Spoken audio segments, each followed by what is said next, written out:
সকালবেলায় উঠে? কি করেছিস তুই ওখানটায়? মাথা নাড়াবি না, কেন করেছিস বল? চোখ বন্ধ করলে আমি তোকে দেখতে পাবো না নাকি? পুরো নেল পালিশ ঢেলে একাকার কাণ্ড করেছে। আর বলো না, সকাল সকাল বড়টা তো ঘুম থেকে উঠিনি, অত রাতে কালকে শুয়েছে 2টো 2:30টা, ও পুরো ঘুমোচ্ছে আর এই অবস্থা দেখো, দেখেছো? পুরো এক কৌটো নেল পালিশ ঢেলেছে। চেয়ার লাগিয়ে উপর থেকে পেরেছে, সাথে কলিন মলিন সব পেরেছে, এইগুলোকেও দফা রফা করবে বলে। তারপর আমি হাত থেকে নিয়ে এখানে উঠিয়ে রাখলাম নেল পালিশ। দেখি হাতের অবস্থা দেখি। আমার রিমুভ হওয়ারও নেই, চাদরটা পুরো দিল। ঠিক আছে, কোথাও থেকে কোথায় পা ওঠায় একটা থাবড়ে। হাতটা কি অবস্থা হয়েছে তোর? হ্যাঁ, কি হয়েছে এটা? হাতটা হাতটা কি হয়েছে এটা? কি হয়েছে? পুরো হাতটার কি অবস্থা, সে মা কালীর মতন অবস্থা। এই হাতে চোখের উপরে। আমি এইদিকে সকাল সকাল মাসি আসবে না, এইদিকে তাড়াতাড়ি করে বাসন কোসন অল্প আছে সেটা করছি, যে তাড়াতাড়ি করে অল্প বাসন আছে, কালকে রান্না হয়নি, পরিষ্কারই আছে, তাই মাজা বাসনের মধ্যেই বাসনগুলো মাজলাম। আর এইদিকে আলু পোস্তে আলু সেদ্ধ করতে দিয়েছি, আর এদিকে ভাত করছি। বেসিন পুরো ফাঁকা হয়ে গেল, কারণ 2-4টে বাটিই ছিল। রাত্রেবেলা ওরা কর্নফ্লেক্স খেয়েছে এসে, আর এই যে আমরা চাটা খেয়েছি। এই ভাতও হয়ে গেছে, নামাবো। গুড মর্নিং সবাইকে, welcome back to the channel to a new blog. আমি মো ব্লগে তোমাদের অনেক অনেক স্বাগত, ভালোবাসা জানিয়ে ব্লগটা এভাবেই শুরু হলো আজকে। কি বলবো, সকাল থেকে উঠে তাফাল চলছে। এইদিকে আজকে ভোটের রেজাল্ট আইনি, এখন চারিদিকে মানে অন্যরকম একটা অবস্থা, কে হারবে কে জিতবে। আর এইদিকে আমার ঘরেও চলছে এরকম অবস্থা। কি বলবো, সকাল সকাল আমরা ভাতটা করে নিই, যেহেতু আসে প্রায় 12টা নাগাদ খেতে। আমি তাই সকালে ব্রেকফাস্টে ভাত দিই, বিকেলবেলায় পরোটা রুটি যা করার করি, দেখতেই পাচ্ছ, যেহেতু গরমটা এত বেশি। আর ভাত হয়ে গেছে, এখন নামাবো। আর পোস্ত ভিজিয়ে রেখেছি আজকে, আলু পোস্ত, ডাল সেদ্ধ আর এই যে কুমড়ো ভাজা, এই করবো আমার মেনু। চলো ভাতটা নামিয়ে নিই, আর সারাদিন তোমরা দেখতে থাকো। আশা করি আজকের ভালো ব্লগ একটা তোমাদেরকে দিতে পারবো। 2000 years later.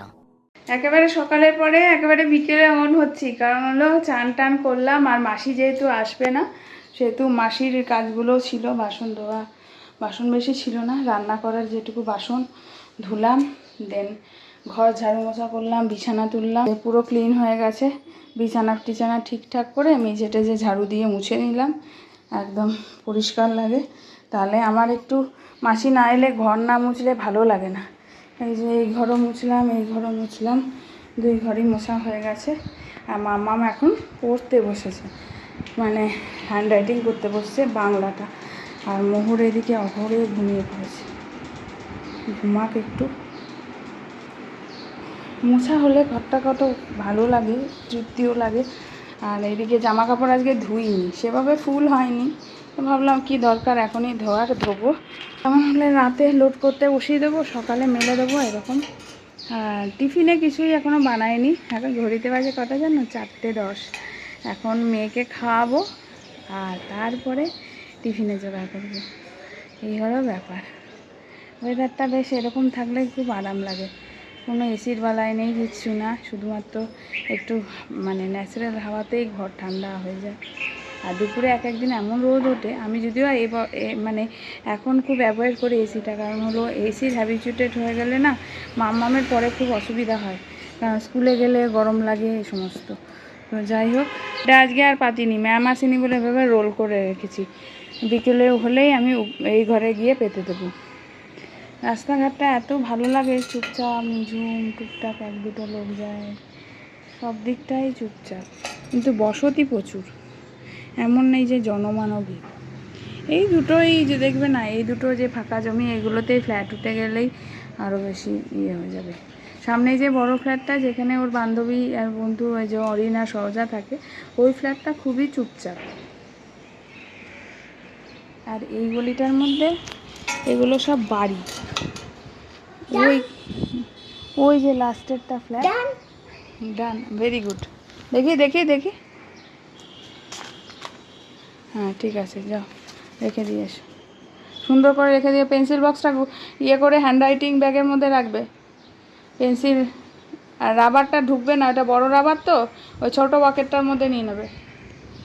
এই গলিটার মধ্যে সবই বাড়ি, এটাই কোনো ফ্ল্যাট নেই, যেহেতু এটা মানে মনে হয় জায়গা ছেড়ে গলি। আর ওই যে লাস্টে দেখছো একটা ফ্ল্যাট, ওই যে দূরে নারকেল গাছটার পিছনে, ওইটা হলো এই দিক দিয়ে এন্ট্রান্স না, ওই দিক দিয়ে এন্ট্রান্স। এই গলিটার ওই জন্য সবই বাড়ি। সামনে যেমন বাড়ি, সামনে আম গাছগুলো, আমগুলো মনে হয় ঝরে গেছে বা পেরে নিয়েছে, ছিল গাছটায়। চলো তাহলে পরে আসছি একেবারে। আর আজকে তোমাদেরকে দেখানো হয়নি, কাকারা যে দার্জিলিং গিয়েছিল, খুব সুন্দর গিফট এনেছে ওদের জন্য, দুটো চাদর, ওদের জন্য দুটো পেন, চকলেট, ওইগুলো মানে উদরস্থ হয়ে গেছে। আর সাথে আর কি এনেছে, একটা সুন্দর বুদ্ধের আর কি লেখা, যেটা আর কি ঘরে টাঙিয়ে রাখার জন্য এরকম এনেছে, সেগুলো তোমাদেরকে দেখানো হয়নি। হট করে আমার মনে হলো আজকে, আরে এটা তো আমি ব্লগে দেখাইনি, আসলে তাড়াহুড়োর মধ্যে ছিলাম তো। তো এই সময় কথাবার্তা গল্প, আর মোহ যা করে মানুষ এলে, কালকেও খুব দুষ্টুমি করেছে গো, মানে আমার মাথা খারাপ হয়ে গেছে। ও একটা আলাদা লেভেলেরই ভয়ঙ্কর কাজ করে, যেগুলোতে আমাদের মানে খুবই ভয় লাগে। আজকেও তো এই রেলিংয়ে যেন পাটা বেকায়দায় হাঁটুটা আটকে গিয়েছিল, এই এই বারান্দায় যে রেলিং দিয়ে হাঁটে, এটা খুবই ছোট রেলিং।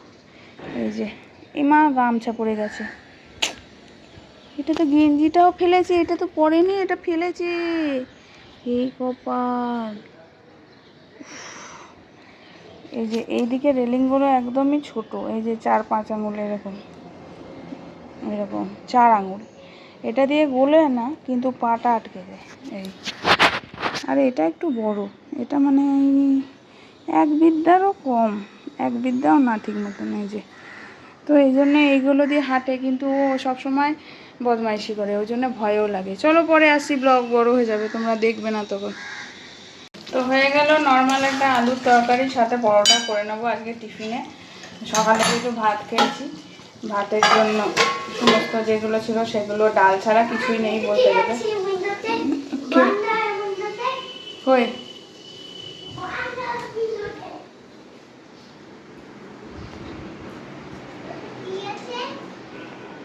কোনটা কোনটা কোনটা? এটা ও ওই যে বাচ্চাটা সাইকেল চালাচ্ছে। I want a cycle too. Okay, birthday আসবে তখন দেবে বাবা, ঠিক আছে? সাইকেল চালাতে শিখতে হয়।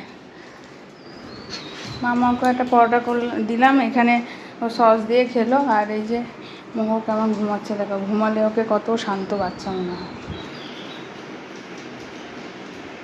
হাতে নেল পালিশ, এখানে নেল পালিশ। চলো তরকারিটা অফ করি, হয়ে গেছে। আর সকালে রান্না বান্নাতে কি আছে, এটার মধ্যে কি আছে, ওদের একটু পনিরের তরকারি করেছিলাম, ওটা আছে। আর এইখানে মনে হয় পোস্ত অল্প একটু আছে, আলু পোস্ত করেছিলাম। আর একটা কুমড়ো ভাজা রয়েছে। এই রাতে রান্না কিছু করতে হবে, আলু সেদ্ধ আর কিছু ভাজাভুজি এরকমই করতে হবে।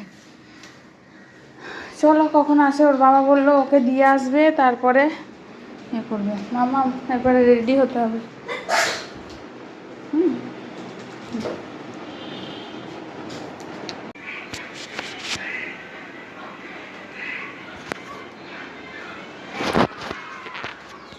সারা সন্ধ্যে থেকে এমন তাণ্ডব করেছে, তোমাদের বলেছিলাম গিফট দেখাবো, সে তো চুলোয় যাক, এখন গিফট কী দেখাবো, অবস্থা যেন একটু করে সে কী করেছে। বিকেলবেলায় বলেছিলাম তোমাদেরকে ভালো করে করেছি, দেখো এই ঘরের এই অবস্থা, মাথাটা না খারাপ হয়ে যায়, চেয়ার এনে যা তা করেছে। তারপরে মামামকে কামড়ে দিচ্ছে, দুদিন ধরে ওর এই এক স্বভাব হয়েছে যে কামড়ে দিচ্ছে, কেন যে এটা করছে বুঝতে পারছি না। আমাকেও ওর বাবাকেও দিয়েছে এরকম কামড় দিয়ে, যে খেলার ছলে হয়তো কামড়েছে। পুরো মেজে টেজে যা তা অবস্থা, চেয়ার নিয়ে সব জায়গায় সরাচ্ছে আর এই করে বেড়াচ্ছে। মাথাটা না আমার আজকে কিচ্ছু কাজ করছে না। মামামের দেখবে হাতে কীরকম দাগ বসিয়ে দিয়েছে, দেখি মামাম হাতটা,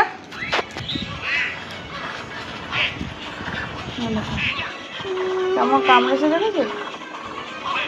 আর একটু হলে দাঁত বসে যেত, তাহলে এক বিপদ হতো।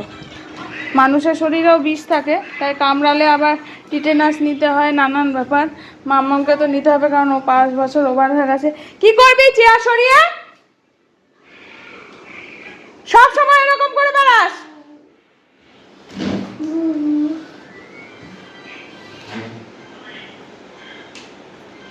মাথা খারাপ হয়ে যাচ্ছে মোহন, না এই ঘর এখন না ঠিক করলে তোর বাবা এসে চিৎকার করবে যে ঘরগুলো কি অবস্থা করেছে।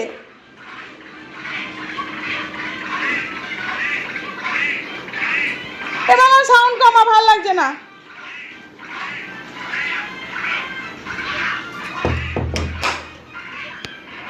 কালকে রাতে আর ব্লগ কন্টিনিউ হয়নি, আর বলেছিলাম গিফটগুলো দেখাবো, সেটা করা হয়নি। তো আজকে সকাল সকাল উঠে ভাবলাম চলো এখানে ব্লগটা এন্ড করি, তার আগে তোমাদের গিফটগুলো দেখিয়ে নিই। তো চলো দেখে ফেলি। এই দেখো, এই দুটো স্টোল, বাচ্চাদের ছোট্ট ছোট্ট স্টোল, খুব সুন্দর স্টোলগুলো। একটা মাম্মাম, একটা মোহন। দেখতেই পাচ্ছ, এটা ছোটদের, বাচ্চাদের আর কি। এটা একটা কালার। এই দুটো কাকিমা কাকা এনেছে ইয়ে থেকে, দার্জিলিং থেকে। দুটো কালারই খুব সুন্দর, কম্বিনেশনটা খুব ভালো। এটা লাইটের উপর, এটা ডার্কের উপর, খুব সুন্দর হয়েছে। আর এনেছে দুটো এই যে ইউনিকর্ন শেপের পেন, এই দুটো সরিয়ে রাখছি, নাহলে নষ্ট করে দেবে। দার্জিলিংয়ের গিফট। আর এটা আমার জন্য বলেছে, কাকিমা বলল এগুলো ঘরের মধ্যে রাখা শুভ, বুদ্ধদেবের ওই ওয়াল হ্যাঙ্গিং,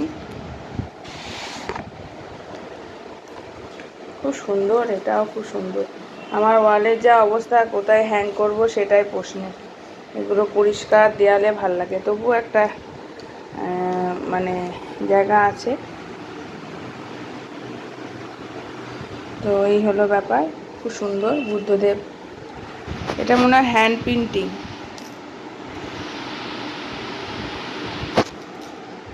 ধ্যানে বসে আছে গাছের তলায়। এটা দিয়ে রাখি, নাহলে এটা কি হবে বলো তো, এটা নিয়ে যাবে। ফ্যান চলছে, থাক, এটা আমি যখন ভিডিও হয়ে যাবে তখন আমি এটা ঠিকঠাক করে রাখবো।